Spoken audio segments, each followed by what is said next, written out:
কাদের কাদের ওখানে বৃষ্টি হচ্ছে, আমাদের এখানে খুব বৃষ্টি হলো, আবার উল্টে গেছে। আজকে দুপুরে খাবার নিয়ে বসে পড়েছি। এটা কী বলো তো, রাতের জন্যে ডিমের ডালনা করেছি। দাদা অনেক আম এনেছে, কাঁচা আম। এখন আর আচার করবো না, আম গুঁড়ো আছে অনেক, ওই জন্যে আচার না করে আম পানা করবো। আম পানা করলে ওই জন্যে আমটাকে সিদ্ধ করে রেখে দিয়েছি।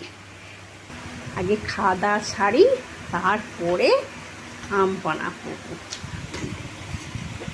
আর কী রান্না করেছি দেখো, মাছের ঝাল করেছি, আর লেবু কাটা আছে, আর এটা ছোটো মাছ দিয়ে চিচিঙে দিয়ে আলু দিয়ে ঝাল।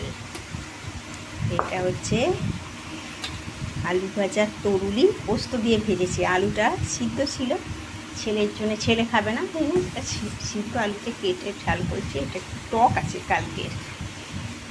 মাছের ডিম আর ফলুই মাছে, আর মোচার ডালনা করেছি। আর ডেচিতে তো ভাত আছে, আর টক দই তো আমার রোজই হয়, আম আর টক দই এটা আছে, একটা ফ্রিজেতে বসানো আছে। খাবার দাবার বের করেছি, এবারে একে একে খাবার দিই। আমার বন্ধুদের নিশ্চয়ই সকলে খাওয়া হয়ে গেছে, আমরা এই খেতে বসছি। আমাদের তো দেরিতেই খাওয়া।